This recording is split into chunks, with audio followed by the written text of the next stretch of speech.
Assalamualaikum warahmatullahi wabarakatuh. Kembali bersama saya Jatmiko di 1000 Ilmu. Jadi hari ini aku tuh kedatangan, ya bukan kedatangan sih, sudah lama kedatangan barang yang namanya Car Wireless Music Receiver hands free. Jadi ini tuh harganya di sekitaran dari range 20.000 sampai 40.000-an harganya.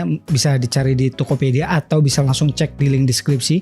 Itu langsung beli di toko aku sendiri, teman-teman. Nah, menurut aku ya bisa dikatakan worth it atau bisa dikatakan gak worth it. Nanti ada penjelasan selanjutnya, teman-teman. Yang pertama, kalau kita ngeliat spesifikasinya, itu tidak dijelaskan ini tuh berapa daya yang harus diinput ke dia. Dan nggak ada itu menurutku sangat penting, teman-teman. Kenapa sangat penting? Karena kalau kita nggak tahu inputannya berapa, itu akan bisa merusak daya baterai. Contoh, kalau baterai itu mampunya dicas dengan 1 ampere, terus kita ngasih cas di 2 ampere, tentu akan merusak handphone atau merusak baterai yang ada di card wireless ini.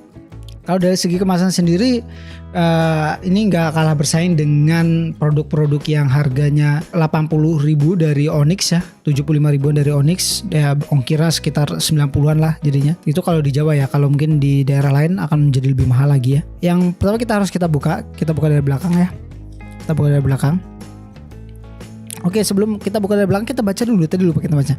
Jadi wireless ini tuh 4.1 dengan mengusung sleep mode for energy saving, artinya ketika dia 3 menit, kalau nggak salah 3 menit atau 1 menit gitu, itu akan mati otomatis kalau nggak ada sesuatu yang nyala. Nah, ini 3 menit scan automatic shutdown kan, atau disconnect dia. Cukup bagus, cukup luar biasa fiturnya ya. Ada echo counseling and noise, jadi ini kayak noise-nya tuh akan lebih teredam ya.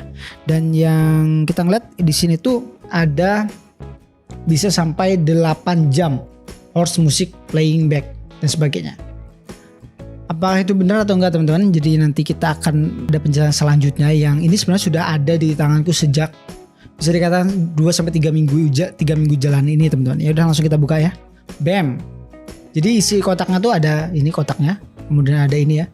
Dan ini ada, kita ngeliat nih, ini kabel chargernya masih tipe micro USB. Kalau untuk kualitas ya biasa aja ya.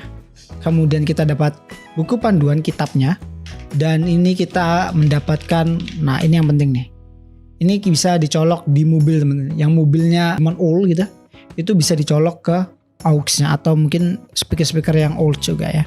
Atau mungkin headset yang old juga, yang belum wireless tuh bisa dicolokkan langsung ke sini, ke lubang ini. Kalau dari segi desainnya sendiri, teman-teman, Bluetooth ini tuh, receiver Bluetooth ini tuh lumayan enak dan kokoh. Dan kemudian ini ada step ini ya, yang aku paling suka tadi ini. Ini bisa dikaitkan di baju. Kemudian di sini ada tombol volume up plus next. Kemudian di sini ada terima telepon.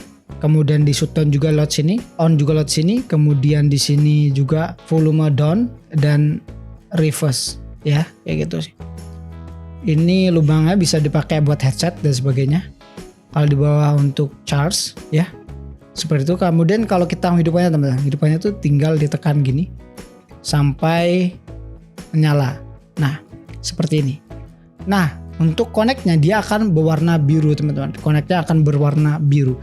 Dan kalau ini dipakai, itu rasanya tentu kalau menurut aku ya, rasanya ya B aja gitu. Nggak ada sesuatu yang spesial di Bluetooth ini. Jadi suaranya ya flat, dia nggak sebagus dengan wireless yang TWS sekarang, yang mungkin dia mengusung sistem yang begitu. Karena memang harganya yang murah, teman-teman. Jadi harga ada kualitas ya. Tentu itu sangat dijunjung tinggi. Oke, kalau gitu kita akan melakukan pembahasan selanjutnya, teman-teman. Oke, teman-teman. Jadi setelah 2-3 minggu jalan ini, aku menggunakan headset Bluetooth ini tuh menurut aku kurang worth it. Kenapa kurang worth it? Karena gini, teman-teman. Di sini itu tidak diterakan apakah input terhadap ini tuh nggak dijelaskan, sehingga kita tidak tahu kemampuan baterainya ini, inputnya tuh berapa. Nah, saya menggunakan charger dari Vivo, bawaan Vivo, yaitu dia bisa sampai 5 volt 9 ampere misalnya, seperti itu, atau berapa sih sebenarnya aku lupa ya, kayak gitu ada inputnya, sehingga dia ini jadi kayak soak gitu.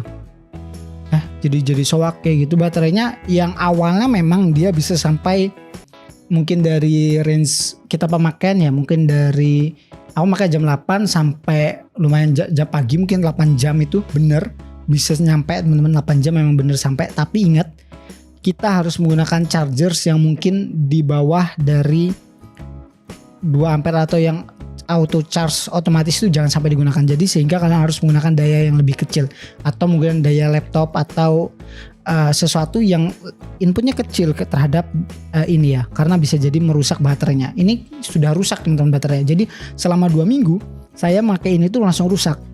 Itu yang pertama, sehingga kalian harus benar-benar ketika beli ini dan nonton video ini kalian gunakan charger yang inputnya rendah ya, inputnya rendah. Kalau enggak, waduh, sama nasibnya kayak punyaku, rusak teman-teman ya.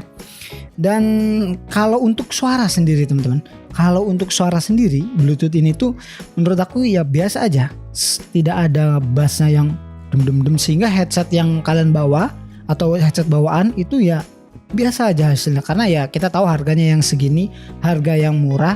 Cuman kelebihannya dengan adanya ini teman-teman, harga murah, kalian mendapatkan sesuatu yang dulunya nggak bisa pakai Bluetooth, sekarang bisa pakai Bluetooth. Itu kelebihannya. Dari headphone kalian yang nggak bisa Bluetooth jadi bisa Bluetooth, headsetnya nggak bisa Bluetooth jadi bisa Bluetooth. Kemudian mobil kalian nggak ada Bluetoothnya, pakai ini bisa jadi Bluetooth. Nah itu kelebihannya dan harganya murah teman-teman. Nah gimana dengan harga-harga seperti Onyx, kemudian merek-merek Bass Shoes yang harganya sampai ada 500.000? Ya tentu pasti akan berbeda hasilnya, kualitasnya juga akan berbeda.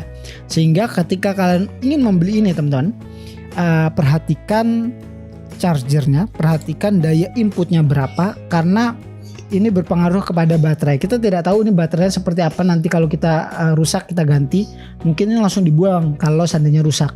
Atau bisa kalian gunakan tapi kalian harus charge terus. Nah itu yang menjadi satu kelemahan bagi Resevert Bluetooth ini.